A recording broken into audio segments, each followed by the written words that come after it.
தந்த வேதமானவரே, 25ஆம் மாநாட்டுக்கு வருகை தந்த வாலிபரே, உலகத்தையே மறப்போமே, உறவுகளையே மறப்போமே, வேதனைகளையே மறப்போமே, சோதனைகளையும் ஜெயிப்போமே, அவரை உயர்த்துவோம், அவரையே பாடுவோம், அவரை போற்றுவோம், ஒன்றாய் அவரையே வாழ்த்துவோம். 25ஆம் மாநாட்டுக்கு வருகை தந்த வேதமானவரே,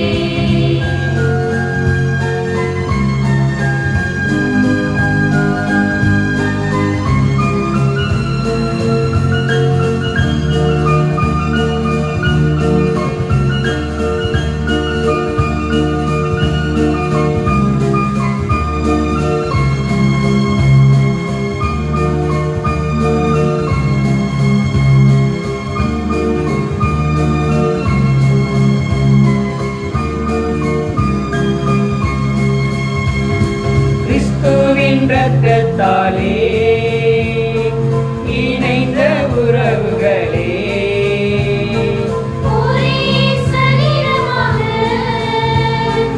இணைந்த அற்புதமே, அன்போடும் பணிவோடும் ஒன்றாக இணைந்திடுவோம், அன்போடும் பணிவோடும் ஒன்றாக செயல்படுவோம். 25ஆம் மாநாட்டுக்கு வருகை தந்த வேதமானவரே,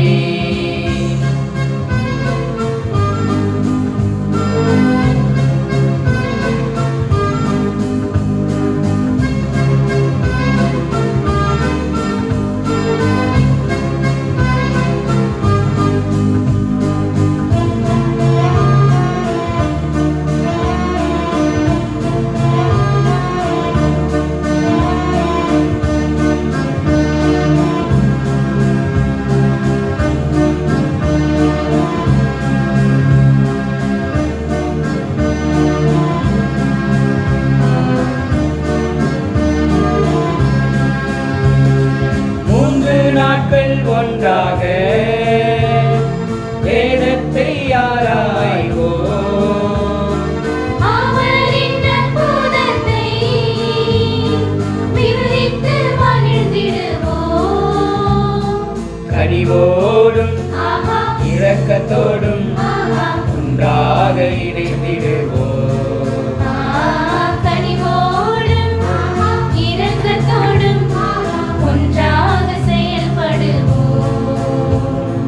ஒன்றாக செயல்படுவோம். 25ஆம் மாநாட்டுக்கு வருகை தந்த வேதமானவரே, 25ஆம் மாநாட்டுக்கு வருகை தந்த வாலிபரே, உலகத்தையே மறப்போமே, உறவுகளையே மறப்போமே, வேதனைகளையே மறப்போமே, சோதனைகளையும் ஜெயிப்போமே, அவரை உயர்த்துவோம், அவரையே பாடுவோம், அவரை போற்றுவோம், ஒன்றாய் அவரையே வாழ்த்துவோம்.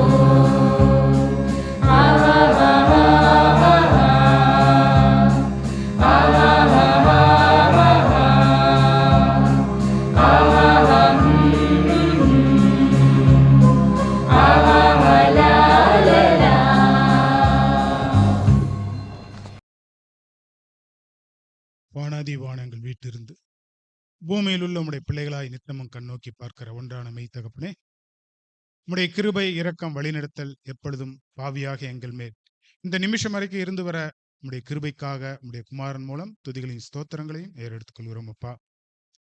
இந்த நாளிலும் நாங்கள் சகோதர சகோதரிகளாய் ஒருமித்து கூடிய இந்த நோக்கத்தை நீர் அறிந்திருக்கிறீரப்பா. வாலிப பிராயத்தில் உன் சிருஷ்டிகரை நெய் என்ற வார்த்தையின்படி இதோ உம்முடைய வாலிப பிள்ளைகள் ஒருமித்து கூடி உம்மை துதிக்கவும் ஸ்தோத்தரிக்கவும் உம்முடைய மகத்துவங்களை அறிந்து கொள்ளவும் நீர் ஏற்படுத்தி கொடுத்த இந்த நல்ல நாளுக்காக உம்முடைய குமாரன் மூலம் துதிகளையும் ஸ்தோத்திரங்களையும் ஏறெடுத்துக் கொள்கிறோம் அப்பா.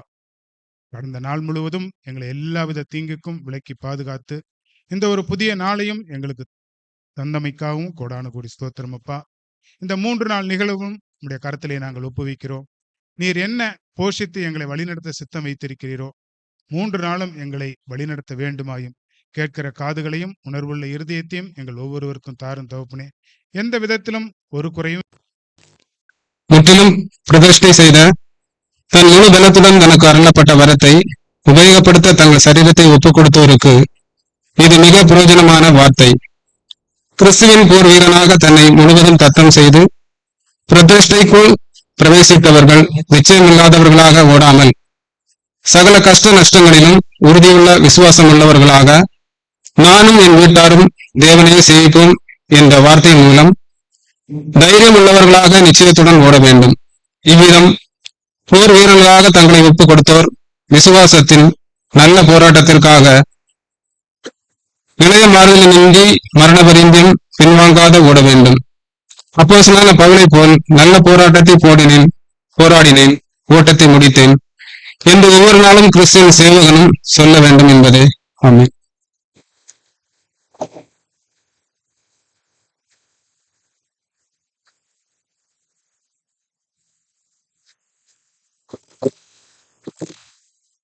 புத்தகம் 25வது இளையோர் மாநாட்டிற்கான அறிமுகப்படுத்தி வழங்கும்படி சகோதரர் அரசு அவர்களே உங்கள் அனைவர் சார்பாக அன்போடு அழைக்கிறேன்.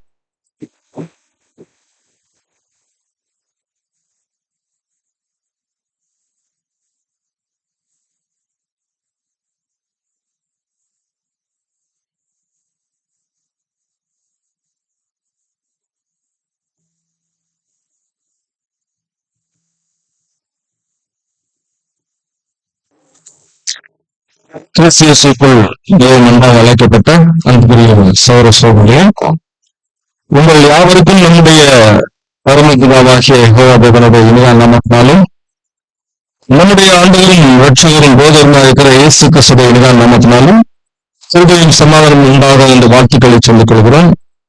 தேவனுடைய பிரதான கிருபையினாலே தேவனுடைய சமூகத்திலே நாம் இந்த 25வது யூத் மாநாட்டிலே நம் தேவன் இங்கே அழைத்து வந்து தேவன் நம்மை ஏதோ ஒரு பர்பஸுக்காக காரியத்திற்காக நம்மளை ஆயத்தப்படுத்தி தேவனுடைய சமூகத்தில் நாம் இன்னும் வைராக்கியம் கொள்ள தேவன் இந்த நாளை நமக்கு ஆயத்தப்படுத்தி கொடுத்திருக்கிறாங்க. நம்முடைய அன்பு சகோதரர் ஜெபத்துல கூட சொன்னாங்க, உன் வாலிப வயதிலே சிக்ஷகரை நினைச்சிருக்கிறதுனாலதான் நம்ம இந்த கூட்டத்தில் நம்ம கூடி வந்திருக்கிறோம். அன்புக்குரிய சகோதர சகோதரர்களே, அது மட்டும் இல்ல, நம்முடைய இந்த நாளுக்கான இந்த மாநாட்டுடைய என்னது தீம் என்னங்க, வாலிபனே உன் இளமையிலேயே சந்தோஷமாயிரு.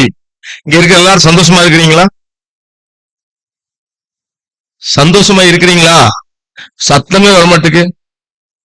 நம்ம எல்லாம் சந்தோஷமா இருக்கிறோம். ஏன்?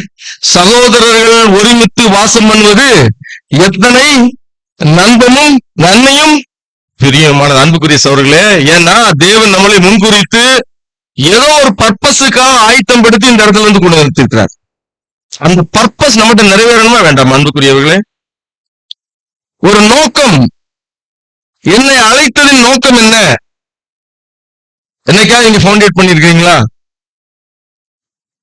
நான் ரொம்ப எனக்கு கொடுக்க டைம் ரொம்ப குறைவு, அதுல நிறைய பேச விரும்பல, நேரா பாயிண்ட்ல போயிடலாம்.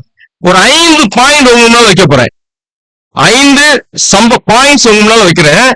அந்த 5 பாயிண்ட்ஸையும் நம்ம கொஞ்சம் உன்னிப்பா கவனிச்சு இருந்தோம்னால் எப்பவுமே நம்ம சந்தோஷமா இருக்கோம். இந்த இளைஞர் மாநாட்டில் மட்டுமல்ல, தேவனுடைய சமூகத்துல எப்பவுமே நம்ம உற்சாகத்தோடும் சந்தோஷமாகவும் என்ன செய்யலாம், நம்ம ஓடிட்டே இருக்கலாம். அன்புக்குரிய சகோதர சகோதரிகளே, ஃபர்ஸ்ட் ஒரு காரியம், ஃபர்ஸ்ட் பாயிண்ட் நம்ம என்ன பார்க்க போறோம் அப்படின்னு கேட்டீங்கன்னா,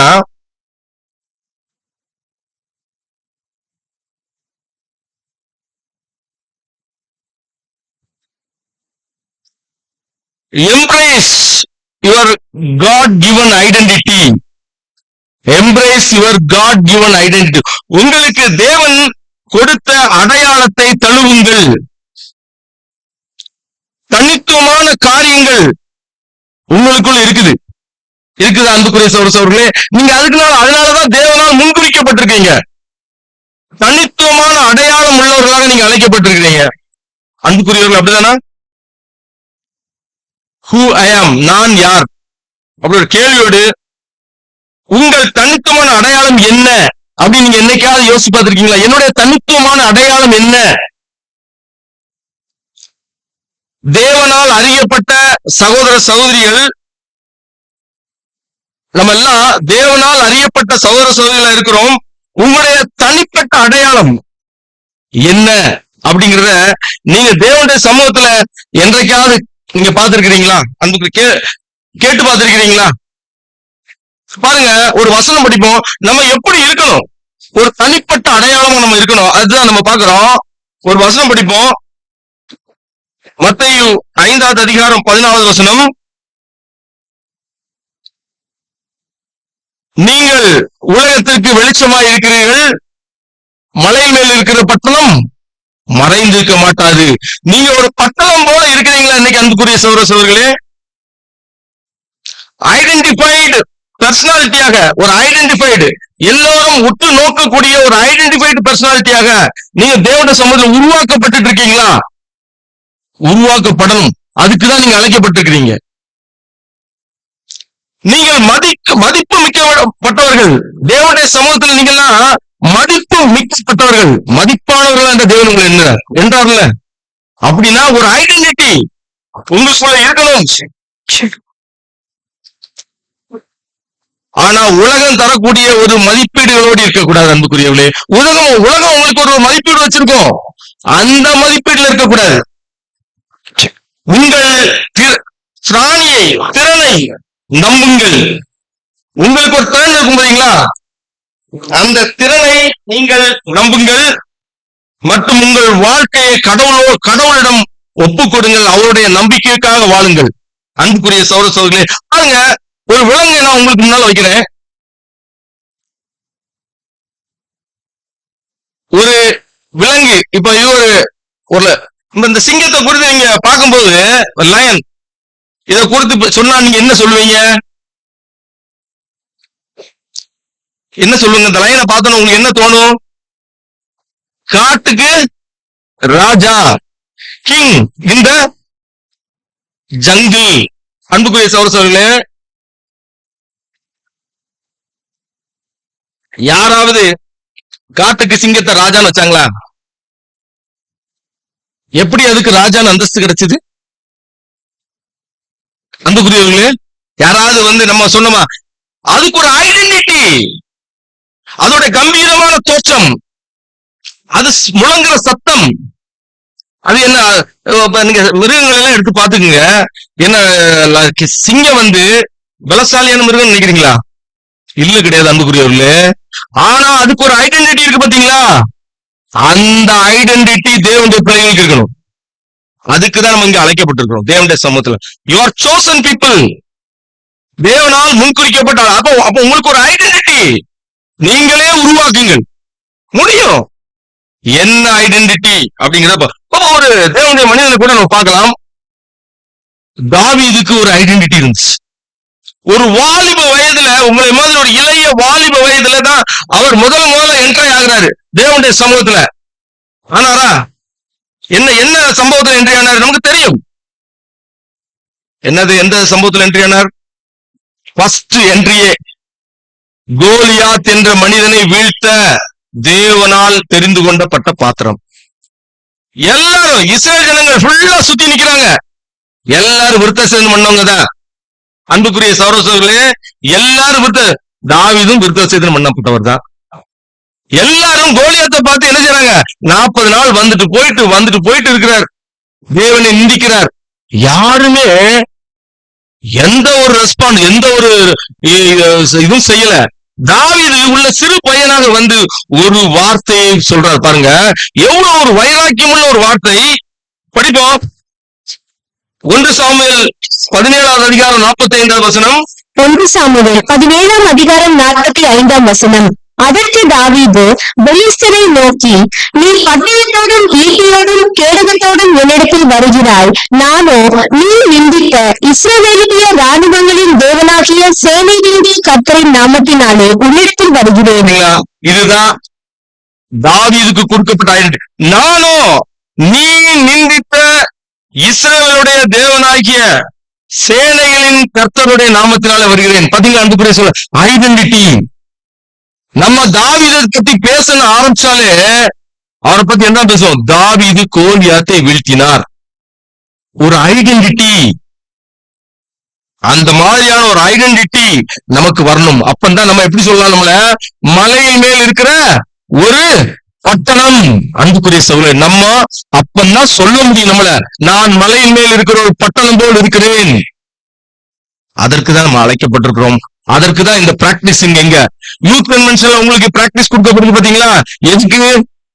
நிறைய ப்ரோக்ராம்ஸ் ஜாலியா வந்துட்டு ப்ரோக்ராம்ஸ் அட்டன் பண்ணிட்டு அப்படியே போறதுக்கு இல்ல. நீங்க தான் ஓடி அந்த 1,44,000 பேரை இறக்க முடிக்கணும். அதுக்குதான் இந்த பிராக்டிஸ். புரியுதா உங்களுக்கு? ஒரு ஐடென்டிட்டியை நீங்க இங்க என்னதுங்க வளர்த்துக் கொள்ளுங்கள். அன்புக்குரிய சகோதர சகோதரிகளே, 2வது பாயிண்ட் பேர்லாம் டிஸ்கவர் யுவர் பர்பஸ். உங்கள் நோக்கத்தை கண்டறியுங்கள்.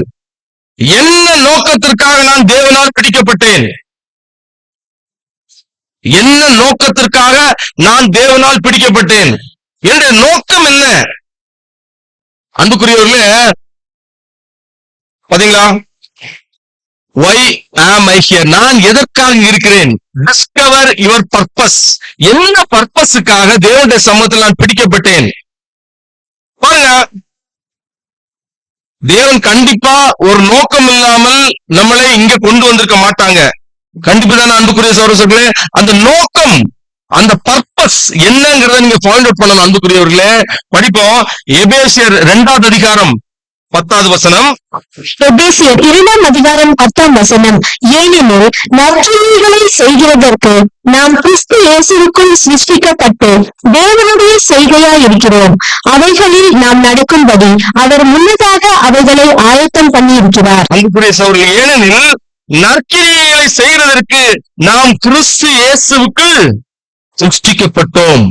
அன்புக்குரிய சகோதரர்களே, நாம் கிறிஸ்து இயேசுவுக்குள் சிருஷ்டிக்கப்பட்டு அவருடைய வசனத்தினால இன்னைக்கு ஜெனிப்பிக்கப்பட்டிருக்கிறோம்.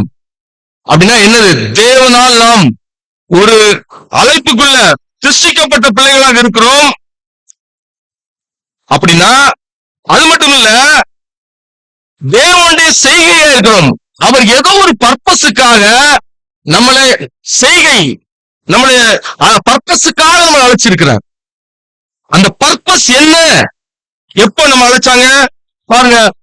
சங்கீதம் 110:3 படிப்போம். 100ஆம் சங்கீதம் 3ஆம் வசனம். கர்த்தரே தேவன் என்று அறியுங்கள், நாம் அல்ல, அவரே நம்மை உண்டாக்கினார். அப்படிங்க, நாம் அவர் ஜனங்களும் அவர் மேய்ச்சலின் ஆடுகளுமாய் இருக்கிறோம். நாம் அல்ல, அவரே நம்மை உண்டாக்கினார். நாம் விரும்பி தேவனை பற்றி அறிகிற அறிவுல வளரல, தேவனே நம்மை உண்டாக்கினார். என்னத்துக்கு? இப்போ நம்ம எப்படி இருக்கிறோமா கேட்டீங்கன்னா, அவர் ஜனங்களும் அவர் மேய்ச்சலின் ஆடுகளுமா இருக்கிறோம். அவருடைய ஜனங்களும் அவருடைய மேய்ச்சலின் ஆடுகளா, இன்னைக்கு அவருடைய மேய்ச்சலின் ஆடுகளா தான் இருக்கிறோம். அவருடைய மந்தையில ஆடுகளா இருந்து அவருடைய மேய்ந்து சத்தியத்தை மேய்ந்து கொண்டு இருக்கிறோம். எதுக்கு? ஒரு பர்பஸ், நோக்கம். நம்ம என்ன ஆக போறோம் அப்படின்னு கேட்டீங்கன்னா சொல்றாரு அப்போஸ்தலர் பவுல் சொல்லும்போது, படிங்க 1 கொரிந்தியர் 3வது அதிகாரம் 9ஆம் வசனம். 1 கொரிந்தியர் 3ஆம் அதிகாரம் 9ஆம் வசனம். நாங்கள் தேவனுக்கு உடன் வேலையாட்களாய் இருக்கிறோம், நீங்கள் தேவனுடைய பண்ணையும் தேவனுடைய மாளிகையுமாய் இருக்கிறீர்கள். தேவனுடைய பண்ணையும் மாளிகையுமாய் இருக்கிறதற்காகத்தான் நம்ம இந்த பர்பஸ்க்குள்ள வந்திருக்கோம். அன்புக்குரியவர்களே, தேவனுடைய பண்ணையும் மாளிகை. அப்படின்னா நம்ம ஒரு நாள் தேவனுடைய பண்ணையும் மாளிகையுமா ஆக போறோம். அன்புக்குரியவர்களே, பாருங்க, இந்த பர்பஸ ரொம்ப தெளிவா தெரிஞ்சவங்க ஒருத்தங்களை பத்தி இப்ப பார்க்க போறோம். நோக்கத்துக்கு, என்ன நோக்கத்துக்காக, ஒரு பர்டிகுலர் பர்பஸுக்காக தேவன் அவங்களை தெரிந்து கொண்டார். பாருங்க, மேரி த மதர் ஆஃப் ஜீசஸ். நல்ல பாருங்க, ஆண்டவராய் இயேசு கிறிஸ்துடைய தாய் ஒரு பர்பஸுக்காக தேர்ந்தெடுக்கப்பட்டாங்க. என்ன பர்பஸ்? வானதூதர் வராரு, வந்து கிருபை பெற்றவளே வாழ்க, கர்த்தர் உம்முடனே, நீ ஆசீர்வதிக்கப்பட்டவளா இருப்பாய் சொன்னார். பாத்தீங்களா? நீ என்ன பர்பஸ்? ஒரு குழந்தையை பெற்றெடுக்க போறீங்க, ஒரு பரிசுத்தமுள்ள குழந்தையை பெற்றெடுக்க போறீங்க அப்படி சொன்ன உடனே மரியாள் கொஞ்சம் பயந்துட்டாங்க. இது எப்படி சாத்தியம்? நான் புருஷனை அறியனே அப்படி சொல்லும்போது தேவனால் கூடும் உணர்ந்துட்டு அவங்க என்ன சொல்லுங்க, இதோ நான் ஆண்டவருடைய அடிமை, உம்முடைய வார்த்தையின்படியே. அவங்க எப்போ அந்த பிளஸ்ஸிங்க வாங்கினாங்களோ பாருங்க, கொஞ்சம் யோசிச்சு பாருங்க, புருஷனை அறியாத ஒரு ஸ்திரீ கர்ப்பவதியானா உலகத்துல என்ன சொல்லுவாங்க அப்படின்னா, அன்னைக்கு ரொம்ப கஷ்டமான வேலை, அது சாதாரண வேலை இல்ல. நியாயப்பிரமாணத்தின்படி அது மிகப்பெரிய தப்பு, பாவம், சின். ஆனால் அதை ஏற்றுக்கொண்டு தேவனுடைய என்ன நோக்கத்துக்காக தேவன் அவங்களுக்கு அந்த நோக்கத்தை நிறைவேற்றுவதா இருக்கிறாங்க. பாருங்க, குழந்தையை பெற்றெடுக்கிறாங்க, குழந்தையை வளர்க்குறாங்க. திடீர்னு அங்க இருந்து இன்ஸ்ட்ரக்ஷன், நீங்க எங்க போறீங்க? 8th போங்கன்னு. 8th ஓடி போறாங்க. ஒரு குழந்தையை கொண்டுட்டு 8th ஓடி, இன்னைக்கு நீங்க கார்ல போயிட்டு வந்துடலாம், அன்றைக்கு ரொம்ப கடினம். அந்த பர்பஸ், அந்த குழந்தையை சரியான இடத்துல கொண்டு வைக்கணும். குழந்தையை பெற்று குழந்தையை வளர்க்கிற அடுத்த ப்ராசஸ். ஊழியத்தோட ஆண்டவராய் இயேசு கிறிஸ்துடைய பிரயாணம் பண்றாங்க. ஆண்டவராய் இயேசு கிறிஸ்து சிலுவையில் மரிக்கும் போது அன்புக்குரியவர்களே பாருங்க, முன்னாள் ஒரு தாய், அந்த தாய் தன் பிள்ளையை பறி கொடுக்கும் போது இருதயம் எவ்வளவு துடிச்சிருக்கும் பாருங்க. அந்த வியாகுலத்தோடையே கடந்து போறாங்க. ஆண்டவராய் இயேசு கிறிஸ்து பரலோகத்துக்கு எடுத்துக்கொள்ளப்பட்ட மறுபடியும் அப்போஸ்தலரோடு இருந்து சேர்ந்து ஊழியம் செய்றாங்களா நெயில் தரையில. அதுக்கப்புறம் பின்பு எபேசியர்ல மரித்ததாக நம்ம பார்க்கிறோம், வரலாறு சொல்லுது. அன்புக்குரியவர்களே, பர்பஸ், என்ன நோக்கத்திற்காக அவங்களை தேவன் அந்த பாத்திரத்தை ஏற்படுத்தினாரோ அந்த பர்பஸுக்காக எத்தனை வருட காலம் இருந்திருக்கும் கொஞ்சம் உத்தேசம் பாருங்க. ஒரு 50 வருட காலங்களுக்கு மேல ஒரு வாழ்க்கை, கிறிஸ்துவ வாழ்க்கை. எங்கேயாவது நம்மளால சொல்ல முடியுமா ஏதாவது ஒரு வார்த்தை? இப்படிதாங்க இருக்கணும். இந்த பர்பஸ தெரிஞ்சு, இதுதான் என் பர்பஸ், நான் இதுக்குதான் அழைக்கப்பட்டிருக்கிறேன், அந்த நோக்கத்தோடு நான் வாழும்போதுதான் அந்த இலக்கை அடைய முடியும். அன்புக்குரிய சகோதர சகோதரியே, அதுக்குதான் நீங்க இந்த யூத் கன்வென்ஷனுக்கு ட்ரெயினிங்காக வந்திருக்கிறீங்க. ட்ரெயின் பண்றாங்க. எவ்வளவு சகோதரர்கள் சகோதரிகள், எத்தனை நாளுடைய உழைப்பு, எவ்வளவு பண உழைப்பு, கொஞ்சம் யோசிச்சு பாருங்க. அப்படின்னா நான் என்ன செய்யணும்? அந்த நோக்கத்தை கண்டறிந்து சரியான ஒரு ஓட்டத்தை ஓடுறதுக்கு நான் பிரயாசப்பட வேண்டும். அன்புக்குரிய சகோதர சகோதரிகளே, பாத்தீங்களா? இது 2வது காரியமாக பார்க்கிறோம். 3வது, அன்புக்குரிய சகோதரர்களே, பி த லைட், வெளிச்சமாக இருங்கள். Be the light. நம்ம எப்படி இருக்கணும்? ஒரு வெளிச்சம் போல இருக்கணும். பாருங்க அன்புக்குரிய சகோதர சகோதரிகளே, பாருங்க, படிப்போம், ஒரு வசனம் படிப்போம். எல்லாமே உங்களுக்கு தெரிஞ்சதுதான். அப்போஸ்தலர் பவுல் சொல்வார்ல, நான் அறிந்தவைகளை தெரிந்தவைகளை எழுதுவது எனக்கு கஷ்டமா தெரியும். அதுமே நீங்க தெரிஞ்ச விஷயத்தான் தான் உங்களால சொல்ல போறேன். ஆனால் உணர்வுள்ள இருதயத்தோடு நீங்க வெளியே வரணும். அதுதான் எங்களுடைய நோக்கம். பாருங்க, மத்தேயு 5வது அதிகாரம் 16ஆம் வசனம் படிங்க. மத்தேயு 5ஆம் அதிகாரம் 16ஆம் வசனம். மனுஷர் உங்கள் நற்கிரியைகளை கண்டு பரலோகத்தில் இருக்கிற உங்கள் பிதாவை மகிமைப்படுத்தும்படி உங்கள் வெளிச்சம் அவர்கள் முன்பாக பிரகாசிக்க கடவுது. மனுஷர் உங்கள் நற்கிரியை கண்டு பரலோகத்தின் தேவனை மகிமைப்படுத்துறாங்களா? நம்ம கிரியைகள் மற்றவங்களுக்கு முன்னால மகிமைப்படுத்துறது மாதிரி இருக்குதா? கொஞ்சம் சீர்தூக்கி பார்க்கணும் அன்புக்குரியவர்களே. பாருங்க, நம்முடைய ஆண்டவராய் இயேசு கிறிஸ்து வாழ்ந்த நாட்கள்ல பாருங்க, மத்தேயு 4:15 படிக்கிறோம். நம்முடைய ஆண்டவர், படிங்க. மத்தேயு 4ஆம் அதிகாரம் 15ஆம் வசனம். இருளில் இருக்கும் ஜனங்கள் பெரிய வெளிச்சத்தை கண்டார்கள், மரண இருளின் திசையில் இருக்கிறவர்களுக்கு வெளிச்சம் உதித்தது என்று பாருங்க அன்புக்குரியவர்களே, இருளில் இருக்கிற ஜனங்கள் பெரிய வெளிச்சத்தை கண்டார்கள். இஸ்ரேல் ஜனங்கள் நம்முடைய ஆண்டவராய் இயேசு கிறிஸ்துவை பாக்குறாங்க, ஒரு பெரிய வெளிச்சத்தை பாக்குறாங்க. அப்படின்னா அவங்க எப்படி இருக்கிறாங்க? கார் இருள். அன்னைக்கு நல்லது பேசுறதுக்கு ஆள் இல்ல, மற்றவர்களுக்கு உதவி செய்கிறதற்கான மனிதர்கள் இல்ல. எல்லாமே அவர்களுடைய எப்படி இருந்திருந்தா அந்த இருளான சூழல் தான் இஸ்ரேல் ஜனங்கள் இருந்திருக்கிறாங்க. அன்புக்குறீங்களா? அதனாலதான் நம்முடைய ஆண்டவராய் இயேசு கிறிஸ்துவை பார்த்த உடனே அவங்களுக்கு மிகுந்த வெளிச்சம் கிடைச்சது. அந்த வெளிச்சத்தை பெற்றுக்கொண்டு வந்தவங்க தான் யாருன்னா அப்போஸ்தலர்கள். பாக்குறோம், ஆண்டவராய் இயேசு கிறிஸ்து வெளிச்சம் பார்த்தோன்னா பின்னால போயிட்டாங்க. நம்முடைய வெளிச்சத்தை பார்த்து யாராவது நம்ம பின்னால வராங்களா?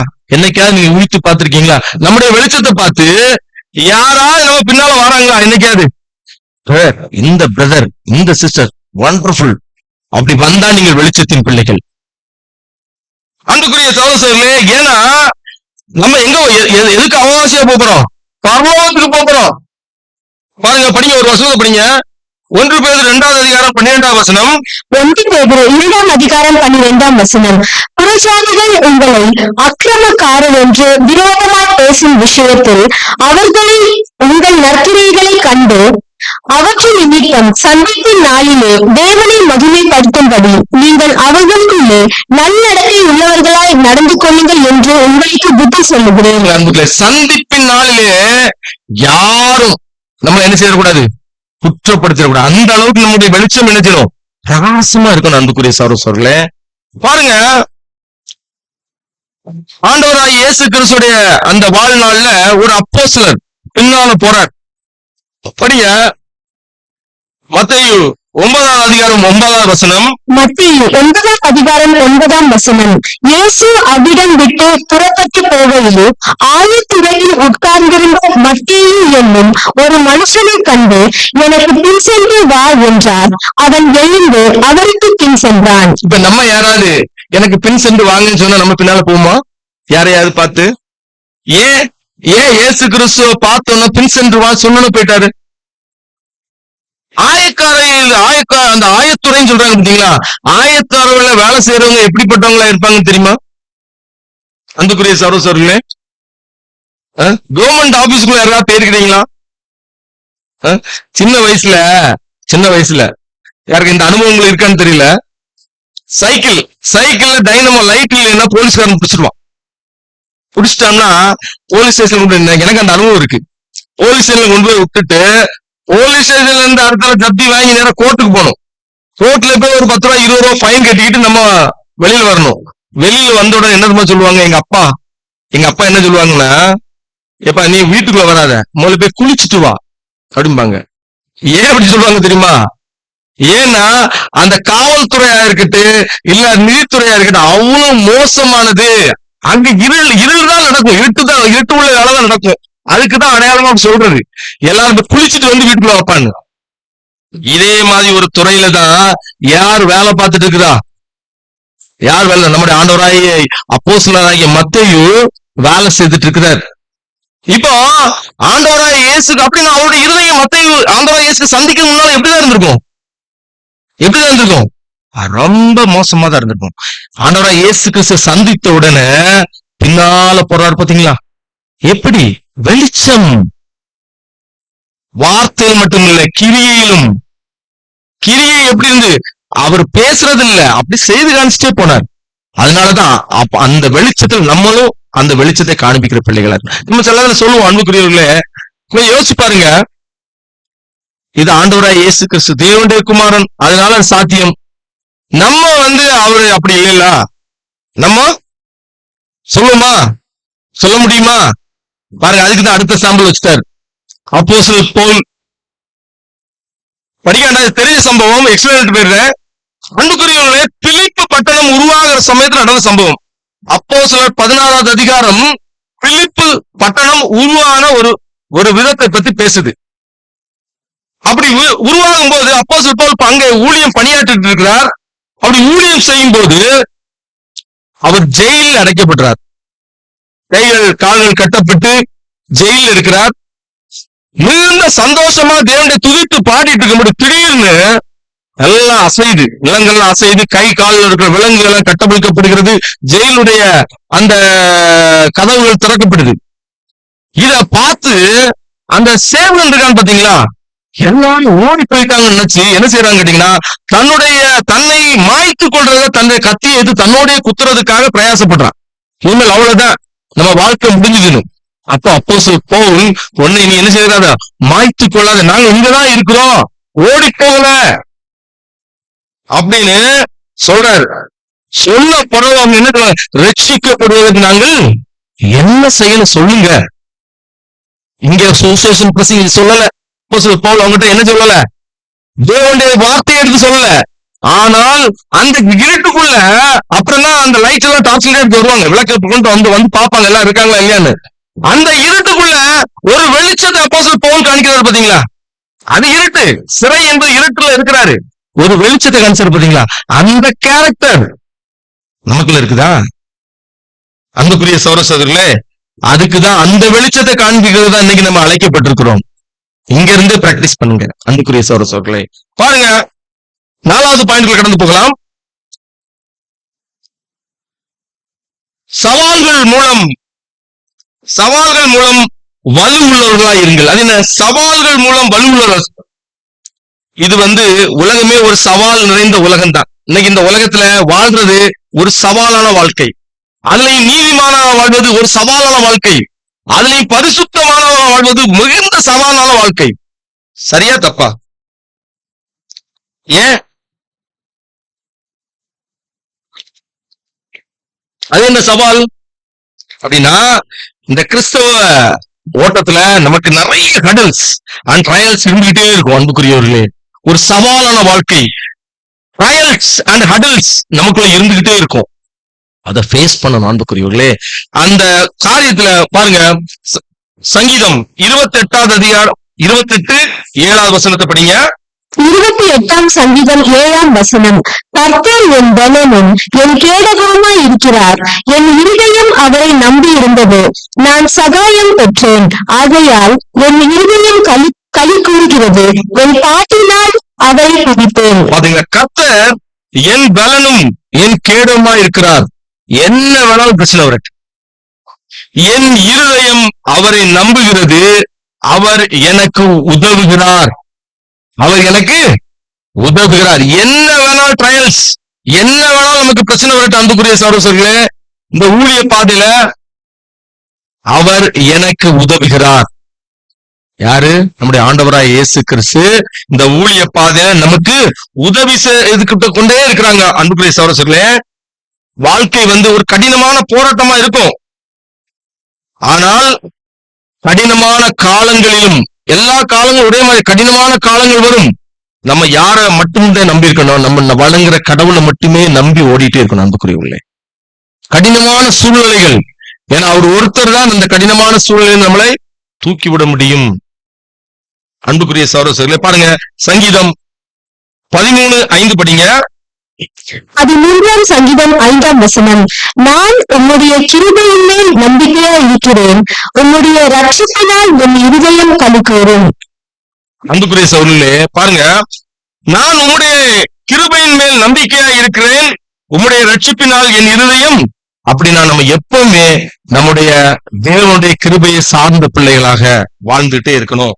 பாருங்க, அப்போஸ்தலன் பவுல் கூட சொல்றாரு, என்ன சொல்றாரு, அநேக உபத்திரவங்கள் வழியாக தான் நம்ம அந்த ராஜ்யத்துக்குள் பிரவேசிக்க முடியும். அப்ப அந்த ராஜ்யத்துக்குள்ள பிரவேசிக்கிற பிள்ளைகள் எப்படி இருக்கணும் கேட்டீங்கன்னா, அநேக உபத்திரவங்கள் வரணும். உபத்திரம் வரலைன்னா நீங்க ஷேப் ஆக முடியாது அன்புக்குரியவர்களே. இப்ப போல உபத்திரமே வராத ஒரு மனிதன், ஒரு சகோதரனா இருந்தால் அவங்க சண்டே கிறிஸ்தவர்களா தான் இருப்பாங்க. சண்டே கிறிஸ்தவர்கள் இருப்பது ஞாயிற்றுக்கிழமை மட்டும் வந்துட்டு போறவங்க சண்டே கிறிஸ்தவர்கள். இவங்க மட்டும்தான் எப்படி இருப்பாங்கன்னா, அவங்களுக்கு ஒவ்வொருத்தருமே இருக்காது. யார் தேவனுடைய வேலைகளை, தேவன் கிறிஸ்து மூலம் நமக்கு கொடுத்த அந்த பணிகளை சரியாக செய்யறாங்களோ அவங்களுக்கு தான் ஹடில்ஸும் வரும். பாருங்க, சங்கீதம் 18:2 படிங்க. 18ஆம் சங்கீதம் 2ஆம் வசனம். கர்த்தர் என் கண்மலையும் என் கோட்டையும் என் ரட்சகரும் என் தேவனும் நான் நம்பி இருக்கிற என் துருகமும் என் கேடகமும் என் ரட்சணை கொம்பும் என் உயர்ந்த அடைக்கலமாய் இருக்கிறார். அன்புக்குரிய சகோதரர், நம்முடைய தேவனை மட்டும் அவர்தான் எனக்கு கேடயம். அவரையே நம்பி நான் வாழும்போது இந்த ஹடல்ஸ் எல்லாம் நம்ம என்ன செய்வோம், தாண்டி போயிட்டே இருப்போம். படிங்க ஏசாயா 26:3. ஓசையா 26ஆம் அதிகாரம் 3ஆம் வசனம். உன்னை உறுதியாய் பற்றிக் கொண்ட மனதை உடையவன், உறுதியாய் கொண்ட மனதை உடையவன், உன்னையே நம்பியிருக்கிறபடியால் நீ அவனை பூரண சமாதானத்துடன் காத்துக்கொள்வீர். நீங்க கடல்ஸ ஜெயிக்க ஜெயிக்க ஜெயிக்க உங்களுக்கு ஒரு பூரண சமாதானம் வரும். அன்புக்குரிய சகோதரர்களே, ஒரு பூரண சமாதானத்துல கடந்து போயிட்டே இருப்பீங்க. பாருங்க, நீங்க இன்னைக்கு இங்க சொல்லப்பட்டிருக்க அவ்வளவு தேவனுடைய பிள்ளைகள் எடுத்துருங்க, எந்த தேவனுடைய பிள்ளைகள் எடுத்துருங்க, எந்த ஒரு தேவனுடைய பிள்ளைகள் ஒரு ஹடல்ஸ் இல்லாம அவங்க அந்த காரியங்களை வெற்றிகரமா முடிச்சிருக்க முடியாது. ஒரு எக்ஸாம்பிள் யோசேப்புடைய ஆரம்ப நாள்ல இருந்து அவர் எப்ப பாரவோனா போய் உட்கார அதுவரை அவங்க ஹடல்ஸ் தான். பாருங்க, ஏமாற்றம், சகோதரன் மூலமாக ஏமாற்றம், ஹடல்ஸ். அந்த போத்திபார் வீட்டுக்குள்ள போறாங்க, அங்கேயும் பிரச்சனை, ஹடல்ஸ். ஜெயிலுக்குள்ள போறாரு, அங்கேயும் பிரச்சனை, நீண்ட நாட்கள் ஜெயில இருக்க வேண்டியிருக்குது. அதுக்கப்புறம் தேவன் கிருபை பாராட்டி இங்கோண்டு வைக்கிறாரு. பாத்தீங்களா, அந்த ஹடல்ஸ் இல்லாம தேவனுடைய சமூகத்தில் என்ன சொல்ற ஒரு மேன்மையான இடத்துக்குள்ள ராஜ்யத்துக்குள்ள பிரவேசிக்கவே முடியாது. அதனால சின்ன சின்ன ஹடல்ஸ் எங்க வீட்டு சார்ந்து இருக்கலாம், சபை சார்ந்து இருக்கலாம், இதுக்கெல்லாம் என்ன செய்யக்கூடாது, சோர்வுங்கிறது வரக்கூடாது. பாருங்க, அதுக்கு ஒரு எக்ஸாம்பிள் வைரம் தான். நம்ம வைரம்ங்கிற சப்ஜெக்ட் படிச்சிருப்போம்.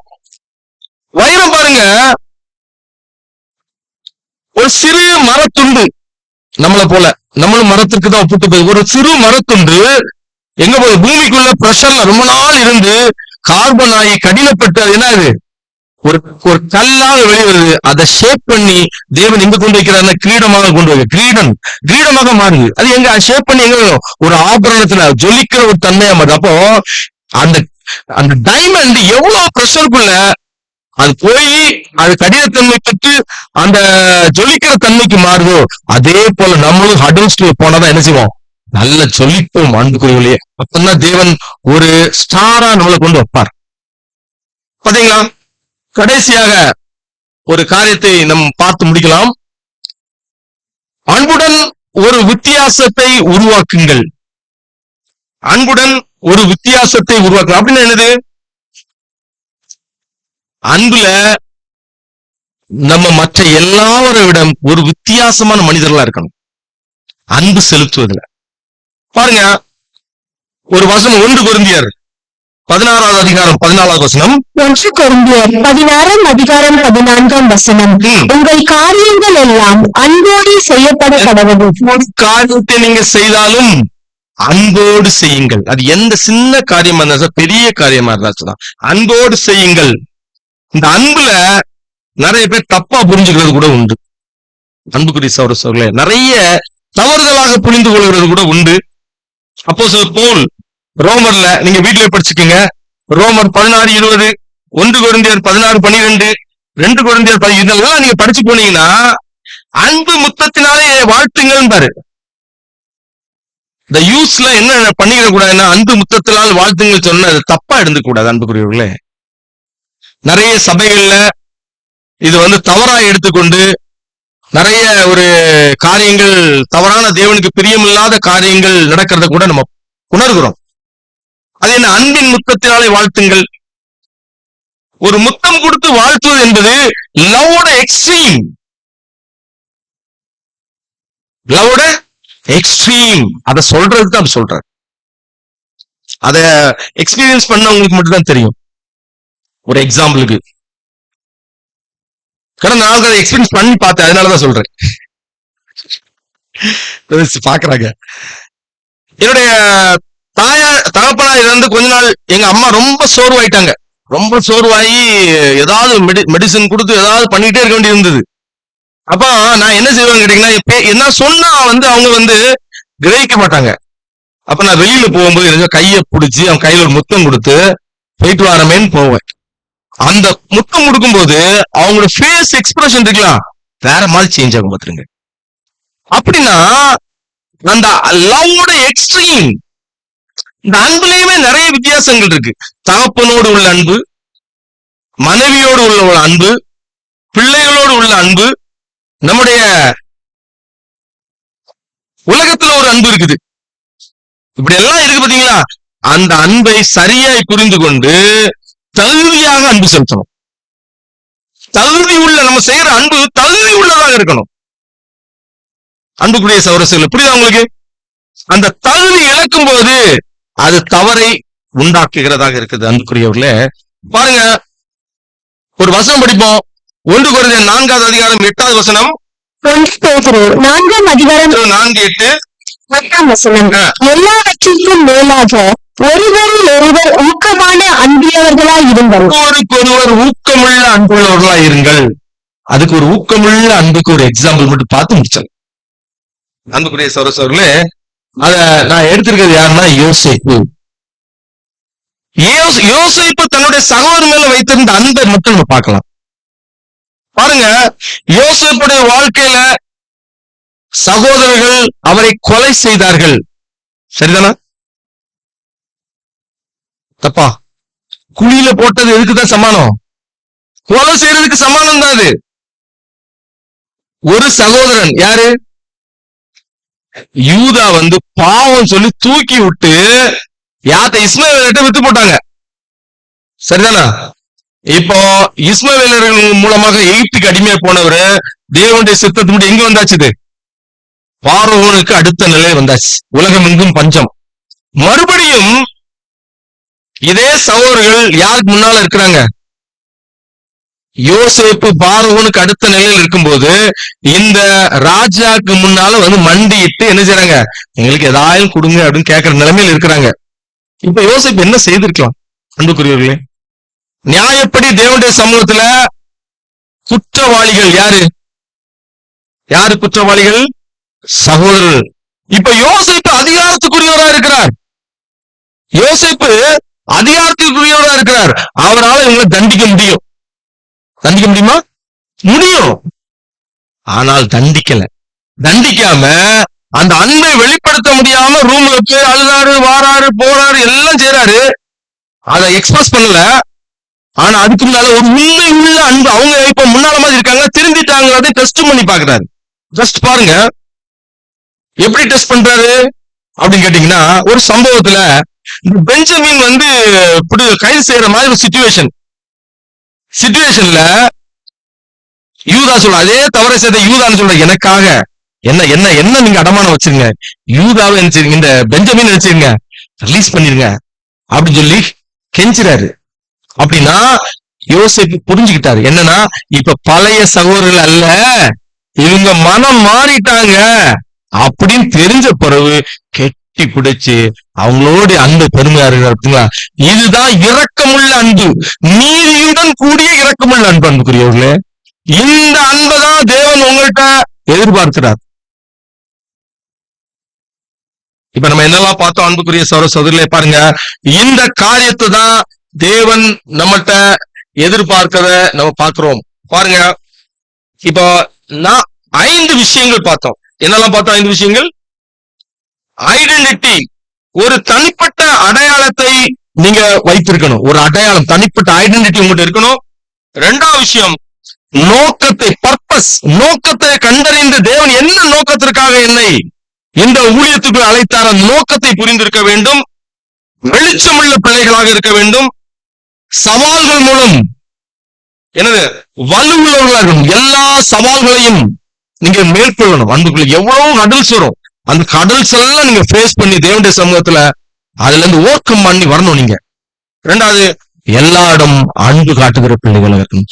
இந்த 5ஐயும் நீங்கள் கற்றுக்கொண்டீர்களானால், உங்களுள் வளர்த்து கொண்டீங்கன்னா, நீங்க தான் அந்த 1,44,000 பேர்த்துல ஒருத்தர். மாற்றமே கிடையாது. அதுக்குதான் பிராக்டிஸ் பண்றதுக்கு தேவன் உங்களை இந்த இடத்துல கொண்டு வந்திருக்கிறார். தொடர்ந்து தேவனுடைய சமூகத்துல நம்முடைய உத்தத்தை காத்துக்கொண்டு ஒரு சில வசனங்கள் வந்து வாசித்து முடிப்போம். யூதா 1வது அதிகாரம் இதெல்லாத்தையும் உள்ளடக்கின ஒரு 3 வசனங்கள், நம்ம பார்த்த அந்த 5 காரியங்களையும் உள்ளடங்கின ஒரு 3 வசனங்களை வாசி நம்ம நிறைவு செய்துக்கலாம்.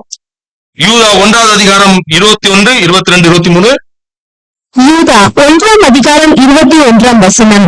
தேவனுடைய அன்பிலே உங்களை காத்துக்கொண்டு நித்திய ஜீவனுக்கு ஏதுவாக நம்முடைய கர்த்தராகிய இயேசு கிறிஸ்துவினுடைய இரக்கத்தை பெற காத்திருங்கள். 22ஆம் வசனம். அல்லாமலும் நீங்கள் பகுத்தறிவு உள்ளவர்களாய் இருந்து சிலருக்கு இரக்கம் பாராட்டி சிலரை அக்னியிலிருந்து இழுத்துவிட்டு பயத்தாக ரட்சித்து மாம்சத்தால் கரைப்பட்டிருக்கிற வஸ்திரத்தையும் வெறுத்து தள்ளுங்கள். அன்புக்குரிய சகோதரர்களே, தேவனுடைய அன்பிலே உங்களை காத்துக்கொள்ளுங்கள். நித்திய ஜீவனுக்கு ஏதுவான நம்முடைய கர்த்தராகிய இயேசு கிறிஸ்துவுடைய இரக்கத்தை பெறுங்கள். அல்லாமலும் நீங்கள் பகுத்தறிவு, உங்களுக்கு பகுத்தறிவு தேவன் கொடுத்திருக்கிறார். நமக்கு பகுத்தறிவு புத்தகம் எது? பைபிள் நம்முடைய பகுத்தறிவு புத்தகம். அதனாலதான் நம்ம இன்னைக்கு பகுத்தறிந்து ஜீவனை பெற்றுத் உள்ளதாக ஓடிட்டு இருக்கிறோம். சிலருக்கு இரக்கம் நமக்கு அநேகர் இரக்கம் பாராட்டினாலதான் நம்ம வந்து சத்தியத்துக்குள்ள வந்தோம். நாம் இன்னும் அநேகருக்கு இரக்கம் பாராட்டி நாம் இந்த சத்தியத்துல கொண்டு வந்த வேலையை நம்ம செய்யணும். சிலருக்கு இரக்கம் பாராட்டி சிலரை அக்னியிலிருந்து இழுத்து விட்டு பயத்தோடு ரட்சித்து, ஒரு பய உணர்வோடு நம்ம இருக்கணும். பாத்துருங்க, யார்கிட்ட? தேவனுடைய உலக மனுஷனுக்கு அல்ல, தேவனுடைய சமூகத்துல நான் இருக்கிறேன் என்ற ஒரு பய உணர்வு நமக்கு இருக்கணும். பயத்தோடு ரட்சித்து மாமிசத்தால் கரைப்படுத்திருக்கிற வஸ்திரங்களை வெறுத்து தள்ளுங்கள். நம்மகிட்ட நிறைய கரைகள் இருக்குன்னு அதை வெறுத்து தள்ளி தேவனுடைய சமூகத்திலே பரிசுத்தத்தை காத்துக் கொள்ளுங்கள். தேவன் தாமே இந்த வார்த்தைகளை நமக்கு ஆசீர்வாதமாக்கி தருவாராக. ஆமென். மாநாட்டிற்கான அறிமுக செய்தி வழங்கிய சகோதரருக்கு நம் அனைவர் சார்பாக நன்றியை தெரிவித்துக் கொள்வோம். இப்பொழுது நாம் அனைவரும் எழுந்து நின்று ஒரு பாடலை பாடலாம். பாடலின் 9 கர்த்தரை உயர்த்திடும் காலம் என்ற பாடலை பாடல் குழுவினரோடு சேர்ந்து பாடுவோம்.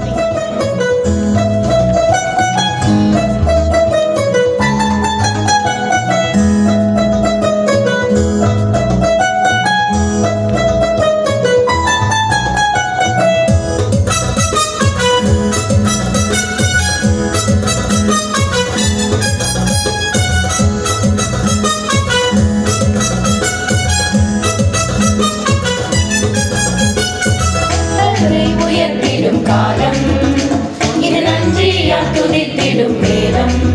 தேவ வார்த்தையை நம்பிடும் யாரும் கிருபை கொண்டாடிடுவோம். கர்த்தரை உயர்த்திடும் காலம் இது, நன்றியால் துதித்திடும் நேரம்.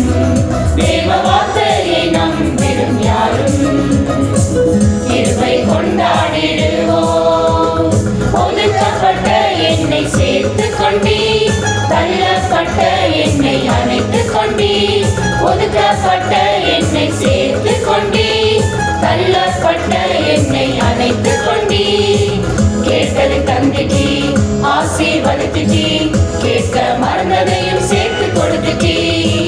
கேட்டது தந்துட்டீ, ஆசீர்வதித்துட்டீ, கேட்க மறந்ததையும் சேர்த்து கொடுத்துட்டீ. கர்த்தரை உயர்த்திடும் காலம் இது, நன்றியால் துதித்திடும் நேரம். தேவ வார்த்தையை நம்பிடும் யாரும் கிருபை கொண்டாடிடுவோம். கர்த்தரை உயர்த்திடும் காலம் இது, நன்றியால் துதித்திடும் நேரம். தேவ வார்த்தையை நம்பிடும் யாரும் கிருபை கொண்டாடிடுவோம்.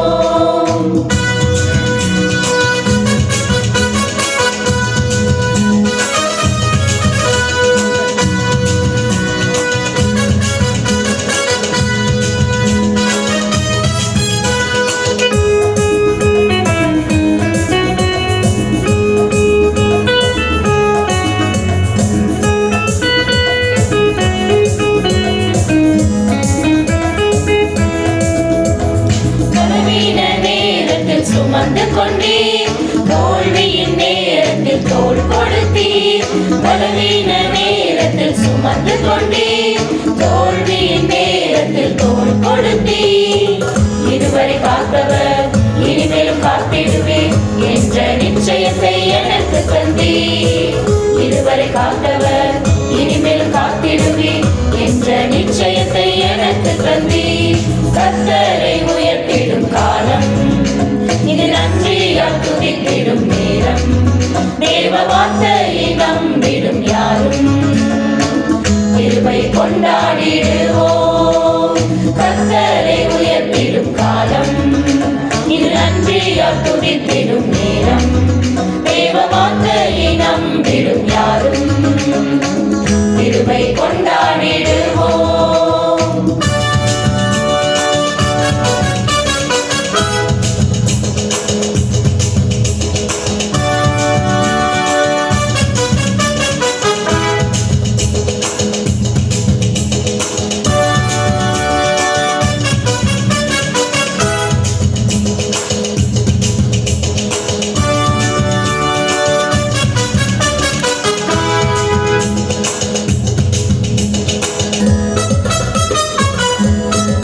பயமும் இல்லை. அழைத்த ஆண்டவர் என்னோடு இருக்க ஒருபோதும் அசைக்கப்படுவதில்லை. அழைத்த ஆண்டவர் என்னோடு இருக்க ஒருபோதும் அசைக்கப்படுவதில்லை. கர்த்தரை உயர்த்திடும் காலம், இது நன்றியால் துதித்திடும் நேரம். தேவ வார்த்தையை நம்பிடும் யாரும் கிருபை கொண்டாடிடுவோம். கர்த்தரை உயர்த்திடும் காலம், இது நன்றியால் துதித்திடும் நேரம். தேவ வார்த்தையை நம்பிடும் யாரும் கிருபை கொண்டாடிடுவோம். கர்த்தரை உயர்த்திடும் காலம், இது நன்றியால் துதித்திடும் நேரம். தேவ வார்த்தையை நம்பிடும் யாரும் கிருபை கொண்டாடிடுவோம். கடந்து செல்வதற்கு முன்பாக ஒரு ஜெபத்தோடு நாம் ஆரம்பிப்போம். ஜெபத்திலே நம்மை ராஜீவ் காந்தி அவர்கள் வலியுறுத்துவார்கள்.